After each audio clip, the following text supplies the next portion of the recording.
छत्रपती शिवरायांचा जन्म सोहळा, त्या जन्म सोहळ्याचं औचित्य साधून किल्ले शिवनेरी या ठिकाणावरून या मोहिमेला सुरुवात केलेली आहे। त्या मोहिमेमध्ये प्रत्येक किल्ल्यावर जायचं, स्वच्छता करायचं, संवर्धन करायचं, वृक्षारोपण करायचं, अशी वेगवेगळे काम आम्ही त्या ठिकाणी करत असतो।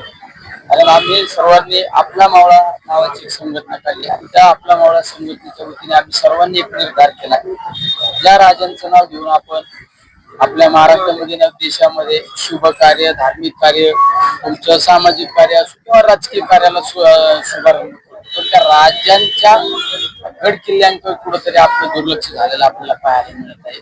त्या राजांच्या विचारांचा कुठेतरी विसर पडलेला आपल्याला पाहायला मिळत आहे। त्यामुळं हे गडकोट किल्ले हे पुन्हा एकदा सुसज्ज अवस्थेमध्ये उभे राहिले पाहिजे, कारण हे नुसतं वास्तू नाही, या तुमच्या आमच्या सर्वांसाठी प्रेरणा स्रोत आहे, ऊर्जा स्रोत आहे। त्यामुळे आम्ही ही मोहीम सुरू केलेली आहे। या मोहिमेचा आजचा हा 14वा किल्ला तमिळनाडूमध्ये जिंजी या ठिकाणी करत आहे। तर त्यामध्ये एक ऐतिहासिक किनारा आहे, कारण स्वराज्याच्या 3 राजधान्या होत्या, त्यामध्ये राजगड, रायगड आणि तिसरी राजधानी होती ती म्हणजे तमिळनाडूतील जिंजी। त्यामुळे 1 मे महाराष्ट्र दिन आम्ही त्या जिंजी किल्ल्यावर स्वच्छता, संवर्धन, वृक्षारोपण करत असताना महाराष्ट्र दिन हा आम्ही जिंजी किल्ल्यावर साजरा करणार आहे। छत्रपती शिवाजी महाराज यांचे गडकोट किल्ले प्रेरणा देतात, परंतु या गडकोट किल्ल्यांची जी स्वच्छता असेल किंवा डागडुजी असेल यासाठी निधी मोठ्या प्रमाणात येतो, पण तो खर्च तेवढ्या मोठ्या प्रमाणात होताना दिसून येत नाही, तर संवर्धन होताना दिसून येत नाही। खऱ्या अर्थाने या गडकोटांकडे दुर्लक्ष झालेलं आपल्याला पाहायला मिळत आहे। मला एक छोटं उदाहरण सांगतो। आम्ही भुदरगडावर गेलो, भुदरगडावर जगदंबा मातेचं मंदिर, पुरातत्व मंदिर, त्या मंदिराची इतकी दुरावस्था, त्या देवी मातेच्या मंदिरावर छतच नव्हतं। तर आम्ही पाठपुरावा करून आम्ही त्या पुरातत्व विभागाला पाठपुरावा केला आणि 5.5 कोटी रुपये मंजूर केले। तसं आम्ही गड कोटावर गेल्यानंतर झाले आम्ही सगळी बायोग्राफी तयार करतो आणि राज्य सरकार, केंद्र सरकारला आम्ही निधी त्या ठिकाणी मागणी करत असतो, कारण हे दुर्लक्षित कुठंतरी सरकारचं दुर्लक्ष झालेलं पाहायला मिळत आहे। पण शेवट आपण सरकारने हे केलं पाहिजे, ते केलं पाहिजे, टीका टिप्पणी करण्यापेक्षा आपलं पण कर्तव्य, आपल्या राजांसाठी आपण काहीतरी केलं पाहिजे, आपण एक दगड म्हणून काम केलं पाहिजे, एक ठिणगी म्हणून काम केलं पाहिजे। त्यामुळे हे काम आम्ही सुरुवात केलेलं आहे आणि अखंडितपणे असं सुरू राहणार आहे।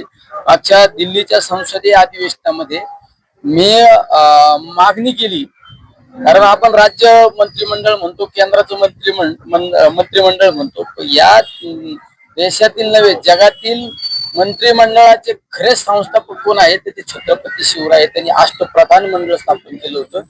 त्यामुळं माझी मागणी केंद्र सरकारला ही आहे की 1 दिवसाची नाही तुम्हाला अधिवेशन घेता आलं तर 1 दिवसाची कॅबिनेट रायगडावर घेतली पाहिजे, त्या निमित्ताने माझा रायगड जगाच्या कानाकोपऱ्यात दिसेल।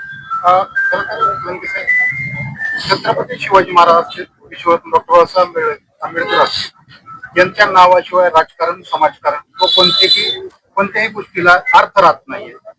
परंतु म्हणजे मी राजकीय तुम्हाला विचारत नाही, आपली मावळा संघटना आहे, त्या संघटनेच्या माध्यमातून आपण आता सांगितलं की विचार सुद्धा छत्रपती शिवाजी महाराज आहे, त्या अनुषंगाने कुठेतरी विचारावर कुठेतरी राजकारणाची आणि समाजकारणाचं कुठेतरी वेगळ्या प्रकारे चित्र दिसून येत।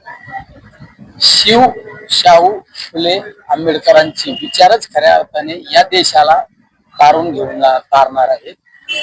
शाहू फुले आंबेडकर यांचे विचार म्हणजे काय, हे कायम सांगतो आम्ही, अखंड हिंदुस्थानामध्ये एकमेव राजा होऊन गेला ते म्हणजे छत्रपती शिवराय, 18 पगड जाती धर्माला बरोबर घेऊन चालणारा राजा, एकात्मतेचा संदेश देणारा राजा, आणि त्याच राजाच्या पाऊल ठेवून हे सगळे राष्ट्रपुरुषांनी या देशामध्ये काम केलं। पण त्या राष्ट्रपुरुषांच्या विचाराचा कुठेतरी विसर पडलेला आहे, कारण आज समाजामध्ये जाती तेढ निर्माण करण्याचं काम जाणीवपूर्वक केलं जातं। काल परवा कुठेतरी बागेश्वर नावाच्या बाबांनी आपल्या महाराजांबद्दल त्या चुकीचा इतिहास सांगण्याचा प्रयत्न केला।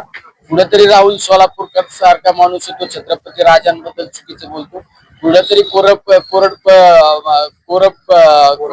कोरडकर सारखा माणूस महाराजांबद्दल चुकीचं भाष्य करतो। हे कुठेतरी थांबलं पाहिजे, याला चुकीची किनार देण्याचं काम जाणीवपूर्वक केलं जातं। त्यामुळं ह्या विचाराची आज समाजाला गरज आहे. आज आम्ही एखाद्या गडावर जातो, किल्ल्यावर जातो, आम्ही श्रमदान करतो, वृक्षारोपण करतो, आम्ही पण जाताना शिवविचार आम्ही घराघरापर्यंत पोहोचवण्याचं काम करत असतो. आमच्या मोहिमेमध्ये हजारो युवक सहभागी होतात. एक शेवटचा प्रश्न, ज्या प्रकारे भारतीय संविधानाचे शिल्पकार आपण डॉक्टर बाबासाहेब आंबेडकर यांना मानतो, त्याचप्रमाणे खर तर बाबासाहेबांनी किंवा छत्रपतींनी, बाबासाहेब स्वतः म्हणतात की माझं जे कार्य आहे, माझे संविधान आहे, छत्रपतींचं स्वराज्य आहे. त्या अनुषंगाने कुठेतरी शरद वंशे यांनी म्हणलं की बाबासाहेबांनी ती मनुस्मृती जाळली, ती वाचलीच नाही. म्हणलं शरद वंशे यांनी, अभिनेते आहेत, त्यांनी म्हणणं आणि बाबासाहेबांना म्हणणे किंवा त्यांनी वाचली नाही, वाचली असती तर त्यांनी जाळली नसती. शेवट आज जे संविधान लिहिलं गेलं, बाबासाहेबांनी छत्रपती शिवरायांच्या विचाराला प्रेरित होऊनच हे सगळ्या गोष्टी केल्या. पण आज